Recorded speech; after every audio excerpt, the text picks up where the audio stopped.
राधे कृष्ण साथियों, हमारी वीडियो में आपका बहुत बहुत स्वागत है। साथियों, आज बताएंगे आपको कबूतर का घर में आना, बच्चे देना या उनको दाना डालना क्या संकेत देते हैं आपके घर में, और उनके ऊपर आपको एक कथा भी सुनाएंगे। साथियों, एक घर में कबूतर आया करते थे। वो घर किसका था?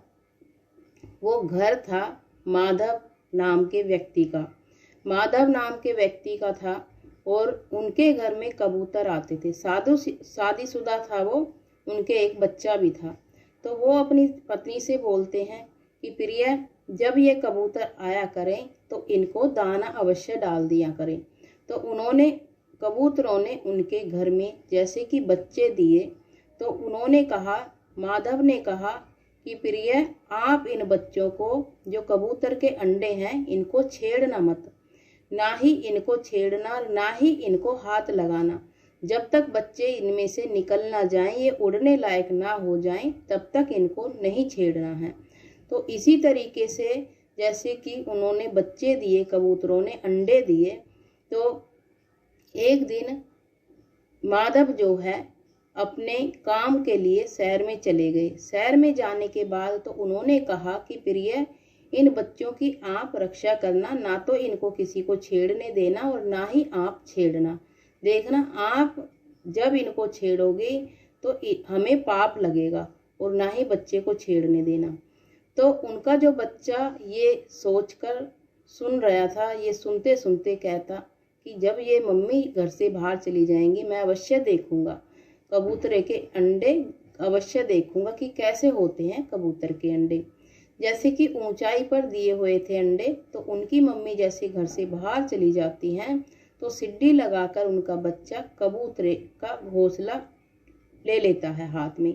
तो उनकी मम्मी आ जाती हैं, तो हाथ में देखती हैं कबूतर का घोंसला। तो जब उनकी मम्मी हाथ पकड़कर उनको खींचती है, वो कबूतर का घोंसला हाथ से, बच्चे के हाथ से गिर जाता है। गिरने के बाद कुछ अंडे उनमें से फूट जाते हैं। एक अंडा जो बचता है, उनकी मम्मी गुस्से में जमीन पर देकर फोड़ देती है, यानी कि जैसे गुस्से में देकर मारती है तो फूट जाता है। इस तरीके से ही मोहन वापस शहर से आ जाता है। देखते हैं कि अंडे जो हैं सारे फूट गए हैं, कबूतरों के अंडे फूट गए हैं। तो मोहन बोलता है, देखना, हमारे साथ अवश्य बुरा होगा, आपने कबूतरों के अंडे की रक्षा नहीं की है।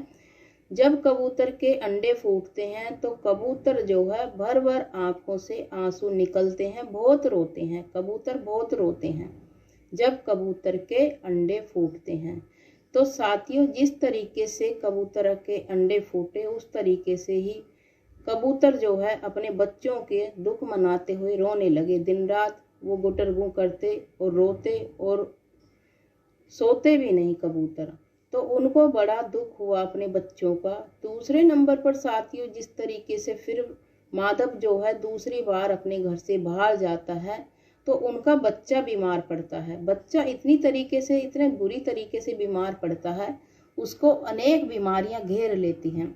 अनेक बीमारियां जैसे साथियों घेर लेती हैं उनको, तो उसी हिसाब से जैसे कि उनको बीमारियां घेरने के बाद ना तो उनको दवाई लगती है, और ना ही वो जैसे दवाई कहीं पर भी करवाते हैं, दवाई आराम नहीं देती है। तो उनके जो माधव होते हैं, उनके पति होते हैं, उनके पापा जो होते हैं, वो कहते हैं, देखना, हमें जो है कबूतर का ही श्राप लगा है, हमें जो है कबूतर के अंडे नहीं तोड़ने चाहिए थे, इसीलिए आप क्षमा याचना मांगे और भगवान जी के सामने माथा टेकें, जिससे हमारा बच्चा ठीक हो जाए। क्योंकि साथियों, हमें कभी भी किसी का बुरा नहीं करना चाहिए, इससे भी हमें पाप लगता है, वो हमें दुख जो है ब्याज लगाकर मिलता है।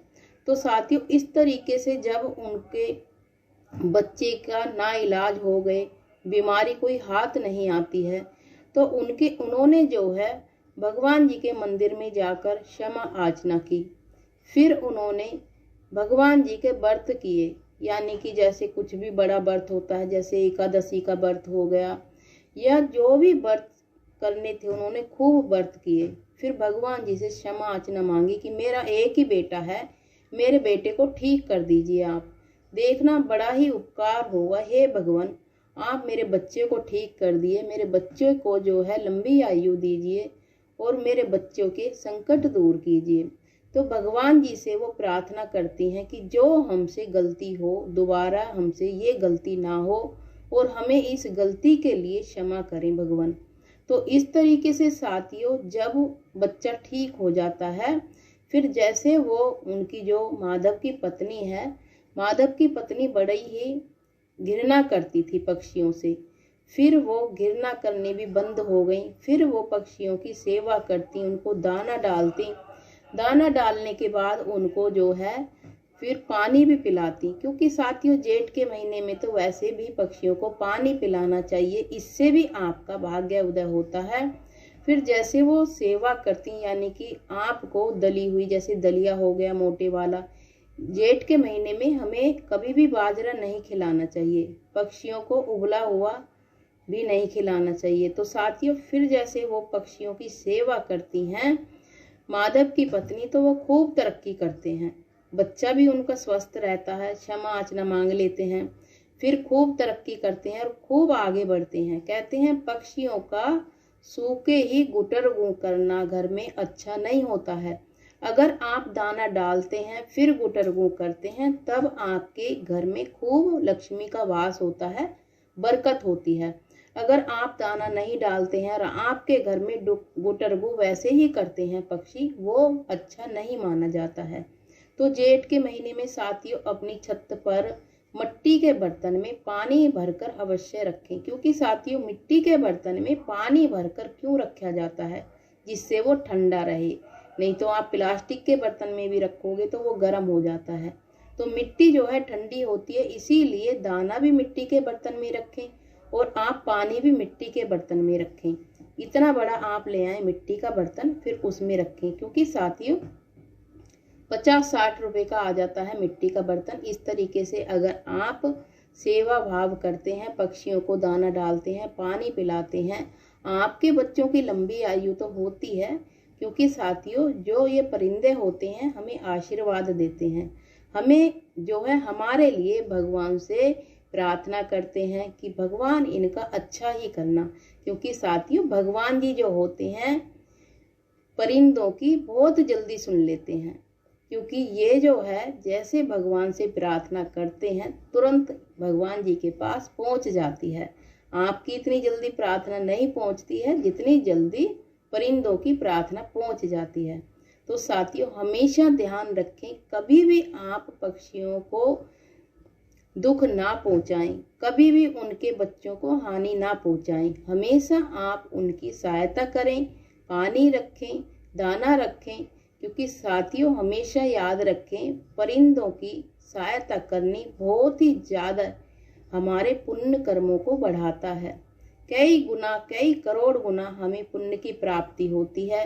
कहते हैं साथियों इंसान की क्या मदद करनी, उनके तो हाथ पैर हैं, ये तो बिना ही जुबान वाले परिंदे हैं, इनकी आप सहायता करते हैं, सेवा करते हैं, आपको कई करोड़ों गुना पुण्य की प्राप्ति होती है, आपके बच्चों की तरक्की होती है, आपकी तरक्की होती है, आपके हमेशा वंश आगे बढ़ता चला जाता है। तो साथियों परिंदों की सहायता आपको जरूर करनी चाहिए। आप बाजरा जो है सर्दी के मौसम में खिला सकते हैं, गर्मी में बाजरा ना खिलाएं। तो साथियों छोटे छोटे उपाय हैं, उपाय बहुत ही लाभदायक है। तो वीडियो को विराम देते हैं। राधे कृष्णा, सुखी रहें, सही रहें। आज एकादशी है, एकादशी से ही आप कसम उठा लें परिंदों की हमेशा सहायता करेंगे, उनका देखभाल करेंगे, उनको जो है पानी रखेंगे, गर्मी के मौसम में दाना खिलाएंगे, इससे आपके बच्चों की लंबी आयु होती है, तरक्की होती है। इस उपाय को आप करते हैं तो साथियों बहुत जल्दी से आपको कुछ न कुछ तरक्की के रास्ते खुलने लगते हैं। गरीबी आपके घर में छा गई है, गरीबी से परेशान है, आप दाना डालना शुरू कर दें, देखना आपकी खूब तरक्की होती है। तो वीडियो को विराम देते हैं। राधे कृष्णा, सुखी रहें, सही रहें। चैनल पर नए हैं तो चैनल को सब्सक्राइब करना ना भूलें। कान्हा जी के दर्शन एकादशी है, आप अवश्य करें। बड़े सुंदर सुंदर श्रृंगार किया हुआ है हमने आज कान्हा जी का। आपको अच्छा लगा हो तो आप कमेंट में राधे राधे जरूर लिखना, क्योंकि साथियों कान्हा जी के दर्शन बहुत ही भाग्यशाली वालों को मिलते हैं। जिन्होंने हमारे कान्हा जी के दर्शन किए हैं उनका अवश्य भाग्य उदय होगा और कुछ ना कुछ उनको शुभ समाचार अवश्य मिलेगा। कहते हैं साथियों, एक दिन हमारे घर एक रिश्तेदार आए, आपको बता देती हूँ। तो रिश्तेदार आए, मेरे घर के मंदिर में आए, तो घर का मंदिर देखा, तो घर के मंदिर में देख के बोले उनकी 4-5 लाख की जो डील थी वो जो है, यानी कि 4-5 लाख रुपए कहीं किसी के पास थे, वो आ नहीं रहे थे उनके, तो डूब गए थे मतलब बिल्कुल डूब गए थे। तो उन्होंने हमारे कान्हा जी के सामने प्रार्थना की कि हे कान्हा जी, मेरा जो पैसा डूबा हुआ है वो मुझे मिल जाए। तो तुरंत ही साथियों हमारे सामने की बात है, क्योंकि वो हमारी वीडियो देख भी रहे होंगे, देखेंगे तो वो ज़रूर कहेंगे कि मेरा ही गुणगान कर दिया, यानी कि मेरी ही बात वीडियो में बता दी। तो साथियों 5 मिनट कान्हा जी से अर्जी लगाए हुए नहीं हुआ, तभी उनका फ़ोन आ जाता है कि आप पैसे ले लो अपने। तो साथियों कितनी शक्ति होती है कान्हा जी में। कान्हा जी तो सबका बेड़ा पार कर देते हैं, सबकी नैया पार कर देते हैं। अगर कान्हा जी से आप सच्चे हृदय से, सच्चे दिल से अपनी प्रार्थना उनके सामने रखो तो आपकी भी मनोकामना पूरी होती है। क्योंकि साथियों कान्हा जी भोले भंडारी हैं, बिल्कुल कान्हा जी सबकी सुनते हैं, व्रत भी रखते हैं एकादशी का। आप कान्हा जी से जो आपकी मनोकामना है वो अपनी मनोकामना अवश्य आपकी पूरी करते हैं। आप सच्चे दिल से अपनी मनोकामना कहकर देखें कान्हा जी से, आपकी मनोकामना भी अवश्य पूरी होगी। तो वीडियो को विराम देते हैं। राधे कृष्णा, सुखी रहें, सही रहें। चैनल पर नए हैं तो चैनल को सब्सक्राइब करना ना भूलें, बेल आइकन दबा दें जिससे आने वाली वीडियो आपके नोटिफिकेशन मिल जाए। तो साथियों वीडियो अच्छी लगी हो तो जरूर आप सब्सक्राइब करना, शेयर अवश्य करना, क्योंकि साथियों शेयर करने से ही हमारी वीडियो में व्यूज आते हैं। अगर आप हमें आगे बढ़ाना चाहते हैं तो शेयर हमारी वीडियो को अवश्य करें, जिससे हमारी भी उन्नति हो। तो वीडियो को विराम देते हैं।